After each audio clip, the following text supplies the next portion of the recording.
My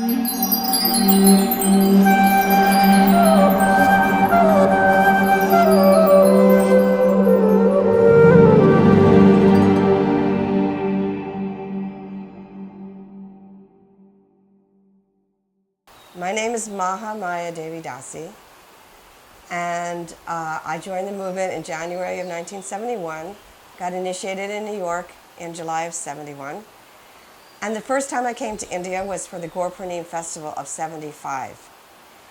There was an international festival in 74, and I really wanted to come to that, and I couldn't. So when I came in 75, I was so happy to be here in India that I ended up staying for 2.5 years. So the first time I came to Srila Prabhupada's quarters, where we are right now, was during the festival. Not that I came to any darshans, they really were off limits to the big guns of ISKCON, but the ladies got to clean Prabhupada's rooms while he was taking his morning walk every morning. So we had a rotating schedule, and I don't remember how many times I got to clean his rooms, but I just remember the one time Srila Prabhupada's footprints, his footprints, I'm going to show you exactly where I saw them. It's right behind where you're standing. So it seemed that Prabhupada had gotten his massage, and he was so full of oil that when he walked, you could see his footprints. It was right here in the opening between the two rooms. And so we saw these footprints, and we were all like bowing down, putting our heads to the footprints. And we didn't want to wash them, but that was our service, to wash the floor. So we had to wash them, but it was very special to see his footprints. If the room is really kept a lot like it was back then, but the one major difference is this rug was a straw mat. And where all these of Srila Prabhupada's books in all the various languages, instead of the book display, there was a large oil painting of Srila Prabhupada sitting surrounded by his sannyasi disciples and some of Prabhupada's godbrothers. His sister Pishima was in the picture.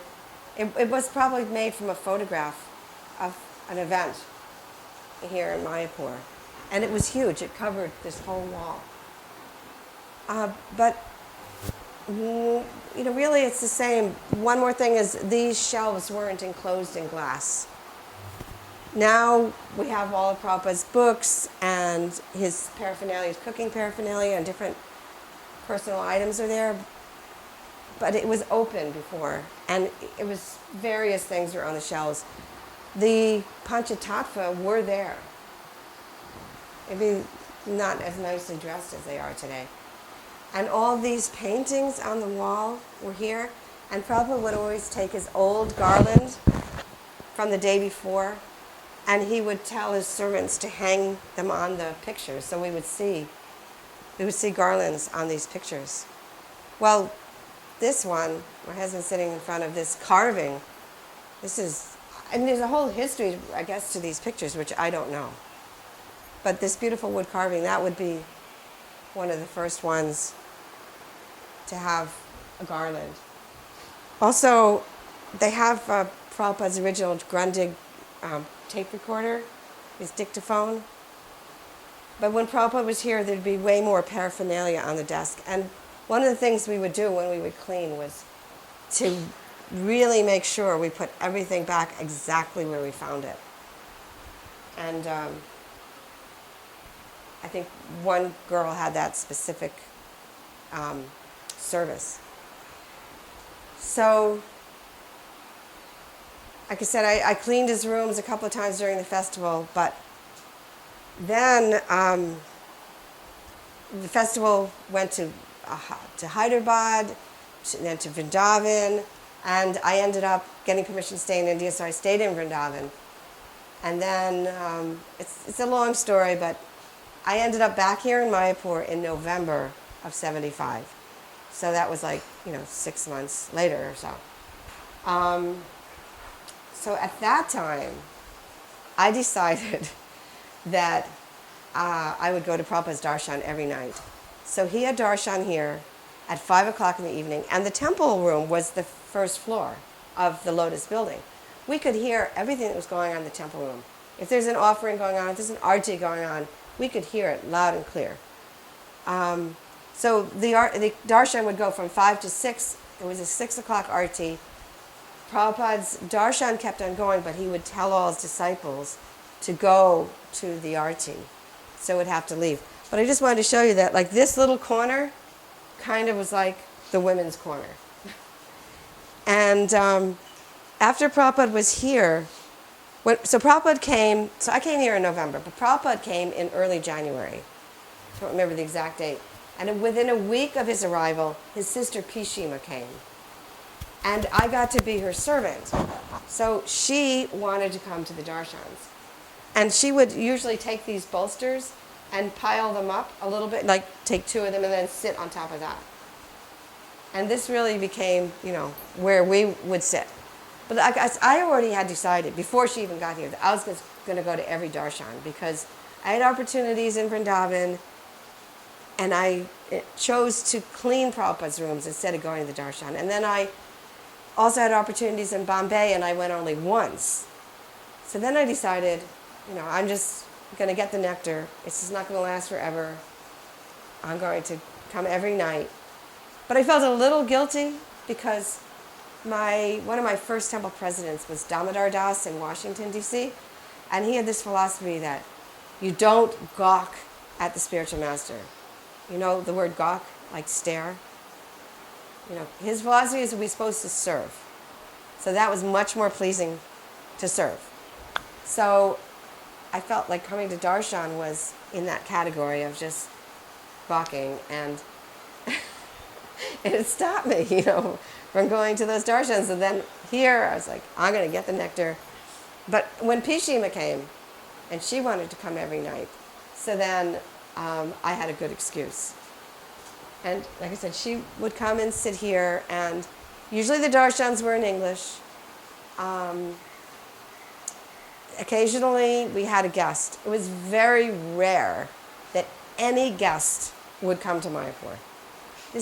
Mayapur was so, so quiet. There was, no shops on the boundary wall. There was no shops outside the boundary wall, outside the front gate. There was nothing. There was maybe a rickshaw walla or two during the festival. Otherwise, there was not even a rickshaw. And it was just so rare to get a guest. So, if one came, though, he would speak in Bengali, if that's what they only spoke Bengali. But usually it was just Prabhupada's disciples, and they're just, I don't remember everything that happened here, but I do have memory of certain things, like the first madranga that was made, the Balaram madranga, made out of fiberglass, and they wanted to surprise Srila Prabhupada. So just in the middle of the darshan, this is the public entrance, right, that door. But sometimes the devotees serving Prabhupada would come in and out that side, the back veranda. So I think it was Sudama Maharaj. He came in the back entrance, and he's carrying this madranga, and he's holding it up in the air. Okay, he's coming in. He's coming up, he's holding it in the air, and then he just let it fall on the ground, and we all like, we all gasped, and it, kind of bounced. And then he picks it up and says, "Look, Srila Prabhupada, it's not broken. It's made out of fiberglass." And then he handed it to Prabhupada. This is what I remember. He hands it to Prabhupada. Prabhupada plays it a little bit. He hands it back to Sudama, and he goes, "Kirtan." And so we just, the rest of that darshan, we had kirtan. And it was, he was pretty dramatic, right? And it wasn't really the right thing, in a sense, to do to a madranga. Shri madranga, we always would offer obeisances to the madrangas. But he wanted to make a point and present that madranga. That was one thing I remember. Another time, Pancharatna was a brahmachari that time, and he had been in New York and had just come back to Mayapur. And as soon as he came in and told Prabhupada he had just been in New York, the whole conversation shifted, and all he did was talk about New York. And he talked about it with like so much love. It was really amazing.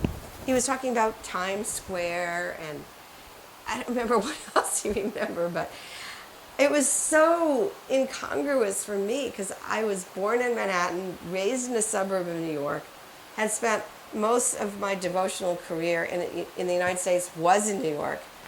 And then to hear Prabhupada talking about New York in Mayapur, it just was like this disconnect. It was so sweet and special for me to hear this in Mayapur. And of course he was asking about the temple also, and what was going on. And at that moment, they had just gotten the new temple in Manhattan, and he was asking about that. Another thing I remember is when the Bengali Grihastha devotees had made the first batch of gur. It wasn't date gur. They had sugarcane fields, and they harvested the sugarcane, and then they rented equipment, and they cooked it down. They cooked it down right in the fields. It was interesting to watch this cottage, interesting going on. And then they brought the first batch to Srila Prabhupada. They put a few peanuts in it, and it was a sweet. They brought it to Srila Prabhupada. And when they came in, they had their wives with them as well. And it was a very sweet exchange, but I don't know what they said, because that was in Bengali. But you could just see Prabhupada's expression. Actually, just, any time that I was sitting here, even if he was not speaking in English, just to watch Srila Prabhupada's expressions and how he would, drink water by just pouring it in his mouth nonstop, pouring it and just swallowing. And still to this day, I can't do that. He was so intentional and definite with his movements, just everything he did. And sometimes, he'd just be sitting here chanting japa. And also, on a regular basis, we would hear what we started calling ghost puja. I think it started actually because they wanted to get rid of the mosquitoes in the evening when they, appeared in quantities. So Jananivas Prabhu's head pujari and some other pujaris, and this one Indian devotee who had joined, who was a Shastri, he knew scriptures really, really well.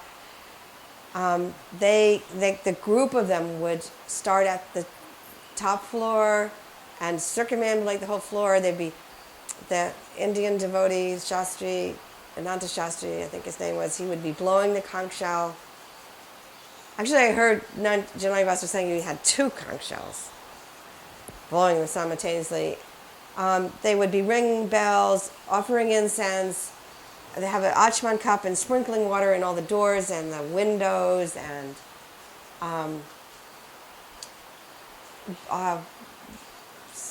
maybe there was a kirtan as well. I don't remember.